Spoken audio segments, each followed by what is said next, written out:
నమస్తే, welcome to our channel. Civil aviation minister Rammohan Naidu తక్షణమే రాజీనామా చేయాలి అంటూ వైసీపీ డిమాండ్ చేస్తుంది. అసలు ఈ డిమాండ్ కరెక్టేనా? అసలు వైసీపీ ఏం కోరుకుంటుంది తెలుసుకునే ప్రయత్నం చేద్దాం. దీన్ని విశ్లేషించడానికి మనతో పాటుగా ఉన్నారు సీనియర్ జర్నలిస్ట్ సత్యమూర్తి గారు. నమస్తే సార్. నమస్కారం అండి. సరే, ఇండిగో ఎయిర్లైన్స్లో సమస్యలు లేవనెత్తడం, మరి దేశవ్యాప్తంగా విమాన సర్వీసులన్నీ కూడా రద్దు అవ్వడం మనం చూసాం. వారం రోజుల నుంచి కూడా అదే సమస్య. మరి ఇప్పుడే ఏదో కొంచెం సద్దుమణుగా అవుతుంది. ఈ నేపథ్యంలో వైసీపీ సివిల్ ఏవియేషన్ మినిస్టర్గా ఉన్నటువంటి రామ్మోహన్ నాయుడు తక్షణమే రాజీనామా చేయాలి అంటూ రాజకీయం స్టార్ట్ చేసింది. ఆ డిమాండ్ కరెక్టే అంటారా? ఏం చెప్తారు? వైసీపీ వాళ్ళకి ఏంటి అంటే, ఎవరైనా చక్కగా ఉండి చక్కగా పాలన చేస్తూ ఉంటే వాళ్ళు భరించలేరు. ఇక్కడ ఈ సమస్యకి సంబంధించి రామ్మోహన్ నాయుడిది నిజంగా తప్పు ఉంటే, నిజంగా అతను కావాలని చేసి ఉంటే, నిజంగా అతను ఏదన్నా అవినీతికి పాల్పడి ఉంటే ఖచ్చితంగా రాజీనామా చేయాలి అని చెప్పి డిమాండ్ చేయొచ్చు. ఇక్కడ సిచ్యుయేషన్ని ఎఫెక్టివ్గా మేనేజ్ చేసిన వ్యక్తి రామ్మోహన్ నాయుడు. ఇండిగో చేసిన తప్పిదాల వల్ల ఇండిగో వాళ్ళు చేసిన అంటే మొత్తం వ్యవస్థ అంతా మా గుప్పెట్లో ఉన్నది. మాకు 2200 ఫ్లీట్ ఉన్నది, మాకున్న ఫ్లీట్ ఎవరికి లేదు, మేము ఏదైనా చేయగలుగుతాము అన్న ఒక అహంభావంతో చేశారు వాళ్ళు. ఇండిగో చేసిన పని ఇది. ఇప్పుడు డీజీసీఏ గైడ్లైన్స్ని వాటిని అమలు చేయాలి అనేది ఈ కొత్త నిర్ణయం కాదు. డీజీసీఏ నిర్ణయాలని అమలు చేయటం అంటే ప్రయాణికులకి భద్రత కల్పించడం. అంతేకాకుండా ఎవరైతే విమానాలు నడుపుతారో పైలట్ల భద్రతే కాకుండా, ప్రయాణికుల భద్రతే కాకుండా, ఈ రెండిటితో పాటు మూడో అంశం ఒకటి ఉంది. ఇంటర్నేషనల్ స్టాండర్డ్స్లో మనం ఫ్లైట్స్ని నడపకపోతే మనకి ఈ ఫారిన్ టూరిస్టులు రావటం అనేది తగ్గుతుంది. అంటే ఇందులో ఇన్ని ఇంప్లికేషన్స్ ఉన్నాయి. మనకి ఫారిన్ టూరిస్ట్స్ రావటం అనేది చాలా ఇంపార్టెంట్ భారతదేశానికి. ఇప్పుడిప్పుడే టూరిజం దాదాపుగా దేశం మొత్తంలో చాలా రాష్ట్రాల్లో డెవలప్ అవుతున్నది. మరి ముఖ్యంగా కాశ్మీర్కి అయితే బాగా టూరిస్టులు బాగా వస్తూ ఉన్నారు. ఇటువంటి పరిస్థితుల్లో మనం ఇంటర్నేషనల్ స్టాండర్డ్స్లో ఫ్లైట్స్ని నడపాల్సిన అవసరం ఉన్నది. ఒకటి, ప్యాసింజర్ల భద్రత, 2 పైలట్ల సంరక్షణ, 3 ఈ ఇంటర్నేషనల్ స్టాండర్డ్స్కి రీచ్ కావటం. అందుకని చెప్పి డీజీసీఏ ఇచ్చిన నిబంధనలని, అంటే పైలట్ ఎన్ని గంటలు ఫ్లై చేయాలి, నైట్ ల్యాండింగ్స్ని ఎన్ని చేయాలి అనే దాని మీద కొన్ని రిస్ట్రిక్షన్స్ పెట్టారు. రిస్ట్రిక్షన్స్ పెట్టింది కూడా అకస్మాత్తుగా ఇవాళ పెట్టి రేపటి నుంచి ఫాలో కండి అంటే ఎవరికైనా ఇబ్బందే.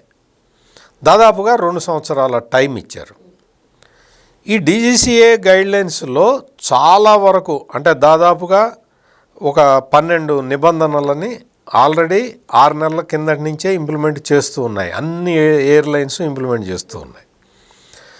తాజాగా నవంబర్ 1వ తారీఖు నుంచి ఇంకొక 7 నిబంధనలు, అంటే flight timings, landing restrictions, night duty expansion, అంటే నైట్ డ్యూటీ 5 దాకా అనేది 6 దాకా ఎక్స్టెండ్ చేశారు. ఇటువంటి నిబంధనలు నవంబర్ నుంచే అమల్లోకి వచ్చినాయి. ఈ నేపథ్యంలో సడన్గా డిసెంబర్ నుంచి ఈ ఇండిగో ప్రాబ్లం సృష్టించింది. ఇండిగో ఎయిర్లైన్స్ ప్రాబ్లము వీళ్ళకి ఎందుకు వచ్చింది అంటే, వాళ్ళ దగ్గర ఉన్న పైలట్లన్నీ వాళ్ళు ఎక్స్పాండ్ చేసుకోవాలి, అంటే పైలట్ల సంఖ్య పెంచుకోవాలి. కొత్త వాళ్ళకి ట్రైనింగ్ ఇచ్చుకోవటానికి దానికి 2 years టైం ఇచ్చారు. ఇంత టైం ఇచ్చినా కానీ ప్రిపేర్ కాకుండా వీళ్ళు ఏం చేశారంటే, ఇండిగో వాళ్ళు ఏం చేశారు అంటే, కొత్త వాళ్ళని తీసుకునే దాని మీద బ్యాన్ పెట్టారు. అంటే దాని అర్థం ఏంటి? గవర్నమెంట్ ఆర్డర్ని డిఫై చేస్తున్నారు. ఈ వైసీపీ చేస్తున్న ప్రచారం ఏంటంటే వీళ్ళు ప్రతిరోజు వచ్చి కూర్చొని చూడాలి అంటారు. అంటే సివిల్ ఏవియేషన్ మినిస్టర్ ఏం చేయాలి ఏం చేయకూడదు అనేది వైసీపీకి ఏమైనా తెలుసా? సివిల్ ఏవియేషన్ మినిస్టర్ ఎంతవరకు చేస్తాడు అనేది ఏమన్నా వీళ్ళకి ఒక ఐడియా ఏమన్నా? ఇప్పుడు డీజీసీఏ అనే ఒక అథారిటీ ఉంటుంది. ఆ అథారిటీ వాళ్ళు ఈ ఫ్లైట్ సేఫ్టీకి సంబంధించిన నిర్ణయాలు వాళ్ళు తీసుకుంటారు. It is an independent body. ఆ విషయం తెలుసా? నీకేం తెలీదు. నీకు ఏం తెలియకుండా వచ్చి నువ్వేం చెబుతావు? రామ్మోహన్ నాయుడు రిజైన్ చేయాలి, లేకపోతే ఇంకా వాళ్ళు రిజైన్ చేయాలి, వీళ్ళు ఇదే నీకు ఎంతసేపటికి చక్కగా పనిచేస్తున్న వాళ్ళని ఎట్ట చెడగొట్టాలి అనేదే తప్ప నీకు వేరే ఆలోచన లేదు. ఇది వైసీపీ నాయకుల ప్రధాన లక్షణం. సార్ ఇక్కడ ఒక అంశం సార్, ఒక సమస్య వచ్చినప్పుడు దాన్ని ఏ విధంగా పరిష్కరిస్తున్నారు అనేది ఇంపార్టెంట్ సార్. వాళ్ళు యాక్షన్ తీసుకుంటున్నారా లేదా ఇవన్నీ పక్కన పెట్టి రాజకీయ లబ్ధి కోసం ఈవెన్ ఫ్లైట్ యాక్సిడెంట్ అయినప్పుడు కూడా ఆయన రీల్స్ చూసుకుంటూ ఉన్నారు అని చెప్పి రామ్మోహన్ నాయుడిని టార్గెట్ చేయడం ఎంతవరకు కరెక్ట్ అంటారు? అంటే రామ్మోహన్ నాయుడు వీళ్ళని ఎదిరించి నిలబడ్డ మనిషి. వైసీపీ అధికారంలో ఉన్న 5 సంవత్సరాల్లో రామ్మోహన్ నాయుడిని కానీ వాళ్ళ బాబాయి రాష్ట్ర మంత్రి అచ్చెన్నాయుడిని కానీ ఎన్ని రకాలుగా ఇబ్బందులు పెట్టాలో అన్ని రకాలుగా ఇబ్బందులు పెట్టారు. రామ్మోహన్ నాయుడిని గెలవకుండా చేద్దామని జగన్మోహన్ రెడ్డి శత విధాల ప్రయత్నం చేశాడు. అయినా రామ్మోహన్ నాయుడు గెలుస్తూనే ఉన్నాడు. ప్రజలు రామ్మోహన్ నాయుడు వైపే ఉన్నారు, ఈ జగన్మోహన్ రెడ్డి వైపు లేరు. అటువంటి రామ్మోహన్ నాయుడు తక్కువ వయస్సులో నరేంద్ర మోడీ ఎంపిక చేసుకొని చంద్రబాబు గారు నాకు రామ్మోహన్ నాయుడిని నాకు ఇవ్వగలుగుతారా, కేంద్ర మంత్రివర్గంలో తీసుకుంటాను అని అడిగే స్థాయికి రామ్మోహన్ నాయుడు ఎదగటం అనేది జగన్మోహన్ రెడ్డికి కడుపు మంట. మీరన్న పాయింట్ ఇంకొకటి ఏంటి అంటే సమస్య ఉత్పన్నం అయింది. సమస్య ఇంకొక పాయింట్ నేను క్లారిఫై చేయాల్సింది ఏంటంటే మిగిలిన ఎయిర్లైన్స్కి ఎటువంటి ఇబ్బంది లేకుండా నడుస్తూ ఉన్నాయి. మీకు 2200 ఫ్లీట్ ఉన్న ఇండిగో ఎయిర్లైన్స్లో మొత్తం 400 నుంచి 500 ఫ్లైట్స్ మాత్రమే ఆగినాయి, మిగిలినవి నడుస్తూనే ఉన్నాయి. ఇది క్లారిటీ ఇవ్వాలి మనం. 500 ఫ్లైట్లు అంటే కొన్ని సందర్భాల్లో 400 ఆగిపోతున్నాయి, కొన్ని సందర్భాల్లో 500 ఆగిపోతున్నాయి. ఓకే, 500 ఫ్లైట్లకే సమస్య ఇండిగోకి. అంటే 500 అంటే దాదాపుగా 1000 మంది పైలట్ కో పైలట్లను తీసుకోవాలి. అంత భారం భరించలేక వీళ్ళు చేస్తున్న పని ఇది.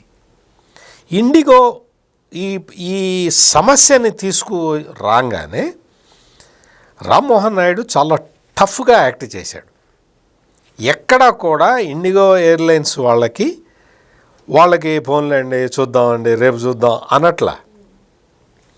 750 కోట్ల రూపాయల ఈ ప్యాసింజర్ల డబ్బులు టికెట్ బుక్ చేసుకున్నవి రిఫండ్ ఇప్పించాడు. రిఫండ్ ఇవ్వకపోతే తాట తీస్తానని చెప్పాడు, డెడ్ లైన్ పెట్టాడు. రిఫండ్ ఇప్పించి 750 కోట్లు. అది ఇంకా ఈరోజు రాత్రికి దాదాపుగా అది 850-900 కోట్ల దాకా వెళ్తుంది. ఎందుకంటే రిఫండ్ ఇచ్చేయాలి నువ్వు అని చెప్పి స్ట్రిక్ట్గా పెట్టారు. ఇంకొకటి ఏం చేస్తున్నారు అంటే ఈ సమస్య మొత్తం ఎందుకు వచ్చింది అంటే ఒక్క ఎయిర్లైన్స్ తన ఫ్లీట్ పెంచుకుంటూ పోయింది. మిగిలిన ఎయిర్లైన్స్ వాళ్ళు దీంతో కంపీట్ చేయలేకపోయారు. దానివల్ల ఈ సమస్య వచ్చింది అని కేంద్ర ప్రభుత్వం దీనికి సంబంధించిన విధి విధానాలన్నీ చూసుకుంటూ ఉన్నది. అందుకని మిగిలిన ఎయిర్లైన్స్ను కూడా ఎంకరేజ్ చేయటానికి ఇప్పుడు నీకు 5% కన్నా నువ్వు విమానాలని నిలుపుదల చేయటానికి వీల్లేదు అన్న రిస్ట్రిక్షన్ కొత్తగా పెట్టారు. ఇవన్నీ ఇండిగోతో కొల్యూడ్ అవటం వల్ల, ఇండిగోతో లాలూచి పట్టడం వల్ల, ఇండిగోతో మిలాఖాత అయితే జరిగే పనులు కాదు ఇవి. ఇవన్నీ కూడా స్ట్రిక్ట్గా ఉంటేనే జరుగుతాయి ఈ పనులన్నీ కూడా. అటువంటి రామ్మోహన్ నాయుడిని టార్గెట్ చేసుకొని మీరు అన్నట్టు విమాన ప్రమాదం జరిగినప్పుడు కూడా రామ్మోహన్ నాయుడు అంటే పబ్జీ ఆడుకోవటం జగన్మోహన్ రెడ్డికి అలవాటు. మరి రామ్మోహన్ నాయుడు గురించి ఎందుకు మాట్లాడుతావు నువ్వు? రామ్మోహన్ నాయుడు అటువంటి పనులు ఏం చేయడు. మీరు గమనించండి. రామ్మోహన్ నాయుడు కేంద్ర మంత్రిగా ఉన్నా లేకపోయినా లేని టైంలో కూడా అనునిత్యం ప్రజలతోటే ఉన్నాడు, పార్టీ కార్యకర్తలతోటే ఉంటాడు. ఇప్పుడు కేంద్ర మంత్రిగా 24/7 ఈజ్ అవైలబుల్. 24/7 ఆంధ్రప్రదేశ్ రాష్ట్రానికి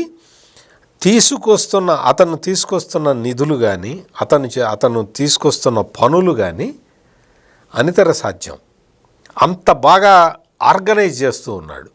ఆయనకి తోడు పెమసాని చంద్రశేఖర్. వీళ్ళిద్దరి కాంబినేషన్లో ఆంధ్రప్రదేశ్లో అభివృద్ధి పనులు పరుగులు పెడుతూ ఉన్నాయి. అంటే ఇది ఇట్లా వాస్తవ పరిస్థితి ఈ విధంగా ఉంటే మరి జగన్మోహన్ రెడ్డి ఇంత అభివృద్ధిని ఇంత అడ్మినిస్ట్రేటివ్ స్కిల్స్ని ఎట్లా వదిలేస్తాడు? ఎట్లాగైనా సరే రామ్మోహన్ నాయుడిని తగ్గించాలని, రామ్మోహన్ నాయుడిని అంటే రాజకీయంగా ఇబ్బంది పెట్టాలనే చూస్తూ ఉంటాడు. అంతే తప్ప రామ్మోహన్ నాయుడు అక్కడ తన శాఖకి సంబంధించి తీసుకుంటున్న నిర్ణయాలు అద్భుతంగా ఉన్నాయి. చాలా అంటే రకరకాల స్టేజెస్లో వచ్చే సమస్యల్ని రామ్మోహన్ నాయుడు పరిష్కరించుకుంటూ వెళ్తూ ఉన్నాడు. ఇది చాలా అవసరం, దేశానికి కూడా చాలా అవసరం. అందుకనే ఈ కుత్సిత రాజకీయాలు, ఈ కుత్సిత కుట్రలు పన్నే ఈ వైసీపీ చేయాల్సిన ఆరోపణలని పట్టించుకోవాల్సిన అవసరం లేదు. ఈ కాంట్రవర్సీని రామ్మోహన్ నాయుడు చాలా ఎఫెక్టివ్గా ట్యాకిల్ చేస్తున్నాడు. ఇంకొక మాట చెప్తా, రామ్మోహన్ నాయుడు అడ్మినిస్ట్రేటివ్ కెపాసిటీస్ను చూసి జగన్మోహన్ రెడ్డి నేర్చుకోవాల్సిన అవసరం ఉంది. జగన్మోహన్ రెడ్డికి అడ్మినిస్ట్రేషన్ చేత కాదు. ఒక్కసారి రామ్మోహన్ నాయుడిని చూసి కొంచెం సిగ్గు తెచ్చుకొని ఆయన స్కిల్స్ నేర్చుకోవటం బెటర్. మరో అంశంతో మళ్ళీ కలుద్దాం. Thank you sir. నమస్కారం.